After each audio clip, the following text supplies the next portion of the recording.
पौराणिक कथाओं में आज हम सुनेंगे दुर्गा अष्टमी व्रत कथा।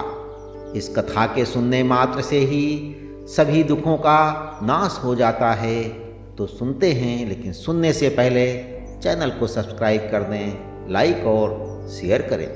तो भक्तजनों, अपने मन में दुर्गा का ध्यान करते हुए इसे सुने। दुर्गाष्टमी व्रत कथा के अनुसार देवी सती ने पार्वती रूप में भगवान शिव को पति रूप में प्राप्त करने के लिए कठोर तपस्या की थी। एक बार भगवान भोलेनाथ ने पार्वती जी को देखकर कुछ ऐसा कह दिया जिससे देवी का मन आहत हो गया और पार्वती जी कठोर तपस्या के लिए चली गईं। और वर्षों तक कठोर तपस्या करने के बाद जब पार्वती जी नहीं आईं तो उनको खोजते हुए भगवान शिव उनके पास पहुँचे। वहाँ पहुँचकर माँ पार्वती को देखकर भगवान शिव आश्चर्यचकित रह गए। पार्वती जी का रंग अत्यंत ओजपूर्ण था। उनकी छटा चांदनी के समान श्वेत, कुंद के फूल के समान धवल दिखाई पड़ रही थी। उनके वस्त्र और आभूषण से प्रसन्न होकर भगवान शिव ने देवी उमा को गौर वर्ण का वरदान दिया। और एक दूसरी कथा है जिसके अनुसार भगवान शिव को पति के रूप में पाने के लिए देवी ने कठोर तपस्या की थी, जिससे उनका शरीर काला पड़ गया था।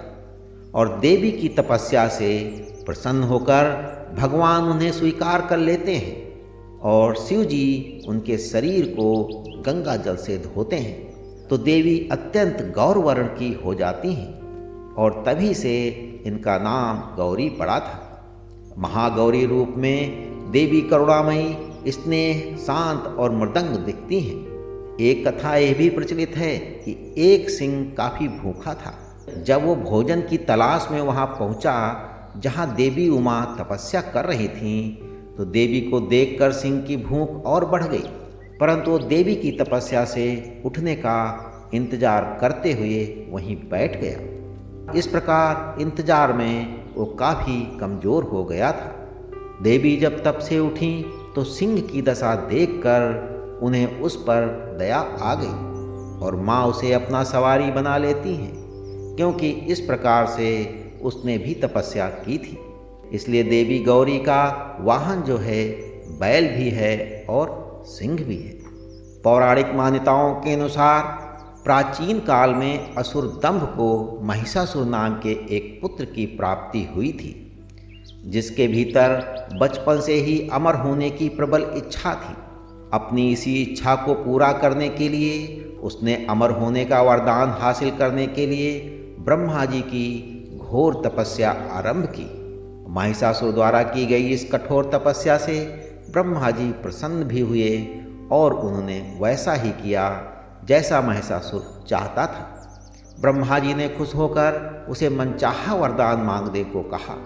ऐसे में महिषासुर, जो सिर्फ अमर होना चाहता था, उसने ब्रह्मा जी से वरदान मांगते हुए खुद को अमर करने के लिए उन्हें बाध्य कर दिया। लेकिन ब्रह्मा जी ने महिषासुर को अमरता का वरदान देने की बात ये कहते हुए टाल दी कि जन्म के बाद मृत्यु और मृत्यु के बाद जन्म निश्चित है, इसलिए अमरता जैसी किसी बात का कोई अस्तित्व नहीं होता है। जिसके बाद ब्रह्मा जी की बात सुनकर महिषासुर ने उनसे एक अन्य वरदान मांगने की इच्छा जताते हुए कहा कि ठीक है स्वामी, अगर मृत्यु होना तय है, मुझे ऐसा वरदान दे दीजिए कि मेरी मृत्यु किसी स्त्री के हाथ से ही हो और इसके अलावा अन्य कोई दैत्य, मानव या देवता कोई भी मेरा वध न कर पाए। जिसके बाद ब्रह्मा जी ने महिषासुर को दूसरा वरदान दे दिया। ब्रह्मा जी द्वारा वरदान प्राप्त करते ही महिषासुर अहंकार से अंधा हो गया और इसके साथ ही उसका अन्याय भी बढ़ गया। मौत के भय से मुक्त होकर उसने अपनी सेना के साथ पृथ्वी लोक पर आक्रमण कर दिया, जिससे धरती चारों तरफ से त्राहिमाम त्राहिमाम होने लगी। उसके बल के आगे समस्त जीवों और प्राणियों को नतमस्तक होना ही पड़ा।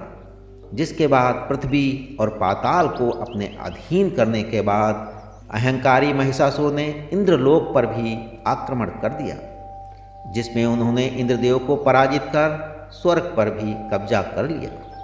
महिषासुर से परेशान होकर सभी देवी देवता त्रिदेव के पास सहायता मांगने के लिए पहुँचे। इस पर विष्णु जी ने उसके अंत के लिए देवी शक्ति के निर्माण की सलाह दी, जिसके बाद सभी देवताओं ने मिलकर देवी शक्ति को सहायता के लिए पुकारा। इस पुकार को सुनकर सभी देवताओं के शरीर में से निकले तेज ने एक अत्यंत खूबसूरत सुंदरी का निर्माण किया।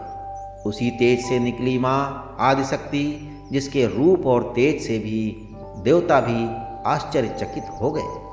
त्रिदेवों की मदद से निर्मित हुई देवी दुर्गा को हिमवान ने सवारी के लिए सिंह दिया और इस प्रकार वहाँ मौजूद सभी देवताओं ने भी माँ को अपने एक एक अस्त्र शस्त्र सौंपे और इस तरह स्वर्ग में देवी दुर्गा को इस समस्या हेतु तैयार किया गया।